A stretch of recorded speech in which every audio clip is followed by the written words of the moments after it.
Hi, welcome back to my channel. So tonight's video is more from a female INTP and responding to your questions. So Mr. Aaron Therese asks what it was like as a female INTP making friends, connecting with other females. So when I was younger, I didn't really have a problem. I wasn't interested in connecting with other people. I was more interested in things in my own head and creating my own purposes. And I remember in school, I was in primary school at least, I was never disliked. I was, I could even be popular if I wanted, but I had no interest. I would spend breaks alone, reading and drawing and just in my own head. But it wasn't a problem at that age. I think there were some people who thought I was weird, and there were, I think, differences in interests, but I was weird enough that I was interesting. And I think this is often the case for INTPs, and this is something that you need to embrace, is that the way that you think is interesting. It might not always be successful, because I know a lot of people tend to mask and I hate that word masking because that implies some sort of pathological tendency or necessity. And I don't really believe in things like that, but I think there's a need for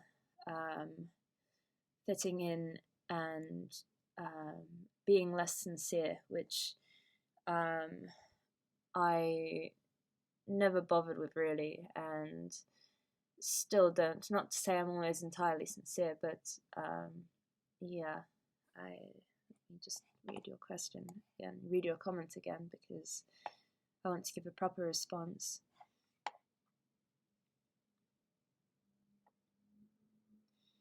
I think there was always a problem with female family members because I would always think very logically and have a particular system in my mind of how to respond and what to expect.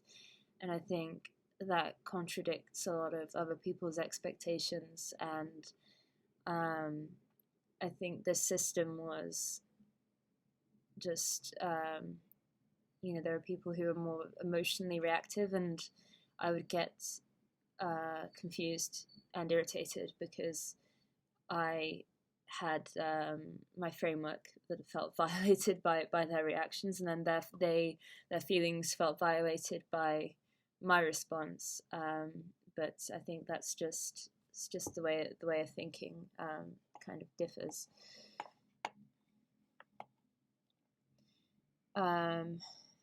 But yeah, my childhood making friends, it was fine until I was a teenager, and then as a teenager I withdrew from people and became kind of depressed and isolated, and then didn't know how to make friends again. And I think this was because when I was younger, yes, I was weird, and people didn't always understand, but there were, when you're that age, it doesn't matter. And I think weirdness generally doesn't matter either. It's all how it fits in with other people. You can be extremely weird, but then you need to have the other social things in place to not make it a problem. And I was never a demanding person. I was never a dramatic person or anything like that. So I think I was just always interesting enough, and younger children looked up to me, and they wanted to be me because I was just, I guess, weird and accepting of all possibilities, and people found that fun, so that was okay. But then, yeah, later on, then it becomes a case of being the weirdo that nobody wants to associate with, because that looks bad on them. But I kind of played that card myself because I was told that I was weird, and oh, if you want to fit in at this age, you have to start acting differently. And I panicked and just withdrew. But I think as well, there were probably other reasons for that, none too serious, but yeah, as a teenager, it was very difficult because I wasn't interested in the things that other people were interested in. And even puberty came quite late and logically for me. It was never a case of a natural progression with everybody else. It was more of being like 14 or 15 and realizing that I was interested in things that involved men, and that I could, use my beauty to attract men, or that, that I had to take care of myself in a feminine way, and that I had to start acting like a woman, or had to start realizing my sexuality. And I think that became then another like re-entrance into the world, but then also confusing because they had, on the one hand, my physical presence, and then there was the fact that I'm extremely weird, and kind of a disjunction and kind of a uneasiness because I could be swarmed by men, but I was weird. And I think as a young woman, that also doesn't appeal to other young women. So yeah, that kind of became a problem. And with making other female friends didn't really happen until in any meaningful way until university. And I went to university late as well, so I was 22, and I think I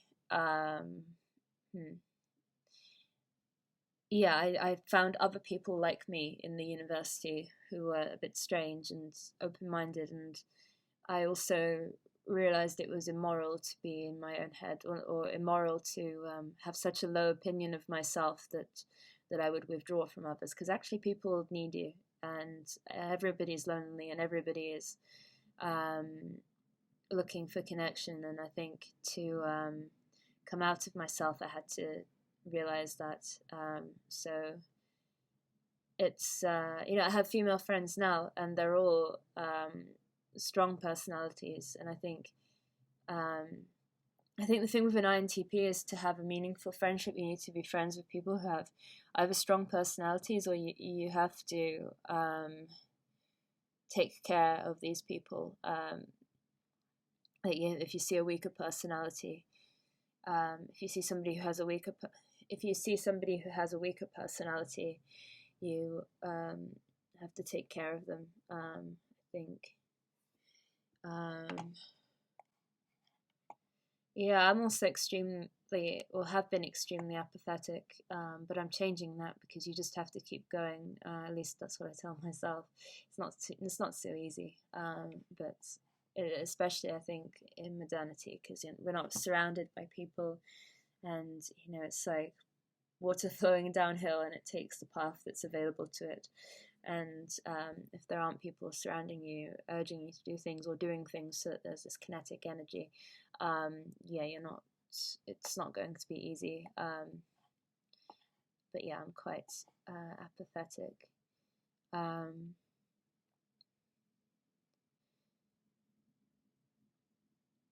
Yeah, I like open-minded, interesting people as well, or even people who aren't, because I think you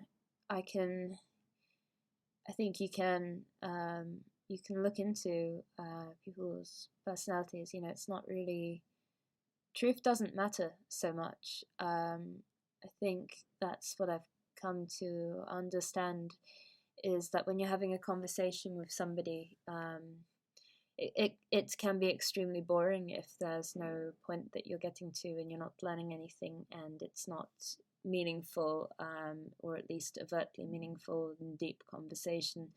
But I think you can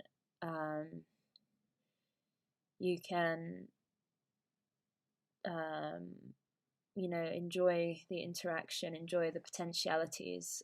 Maybe they're not open-minded, but then your life becomes more open-ended as a result of interacting with them, because they're doing things that are interesting, or they might be, they could be an ESFP, and they could be involved in all kinds of things that they're around them. They're these crazy people who can drag you along for the ride, and that could be interesting. Or for them, you could meet other people, and I think a lot of it depends on stratas of society as well, because I've worked a lot of dead end jobs, and the people that I met there I found stultifying. But then if I meet a more close-minded person who's actually doing something, then that's more interesting. But I think the people might not be open-minded, but the things that they're doing and the dynamic way that they have of living, or the looser way of living, or the people that they know, or the things that the events of their life, it could make your life more open. So that's at least what I try to tell myself, to be more physically present, rather than looking for the truth and looking for depth and looking for twisting the conversations around these various points. But no, I do agree. It's really difficult to be around people who aren't open-minded, especially when they judge you, because I think us INTPs, with the monotone and the creepy stare and the intensity, which doesn't really feel like intensity, it just feels like a mode of being. It feels like what's owed to people, right? Like in some ways I think I'm pathologically honest, because I didn't have very good social skills growing up, so, or at least I was extremely nervous. I was perceptive, but I didn't know how to put things into place or how to behave, and I had no confidence. And I think part of the honesty is I think from not knowing another way, and then part of it is because I feel it's what's due to people. I feel it's what's owed to them. It's a way of respect, right? If you think somebody deserves honesty, that you think they deserve you, they deserve a real connection. And it's also our unique selling point. It's how we draw people in, because we're so open and we're so honest, we're so real. People can't help but like that. That's what we're selling to you. So I think it's hard not to get pulled into that, but it scares people, I think. People don't understand that it's a mark of respect, that it's a desire to be known, it's a desire for connection, but it can also be rude. It can be really, really horrible. Like there's this guy on YouTube, I think his name is Mr. Girl or something like that, and he's just rude. I really dislike him. I think he's aggressive and controlling, and that's a bad INTP. That's like INTP gone wrong. That's the INTP that you don't ever want to be. If you watch his videos, and then it's like, that's not, that's how not to behave, and that kind of makes you want to smooth people's feelings over a bit more, and that makes you want to be more,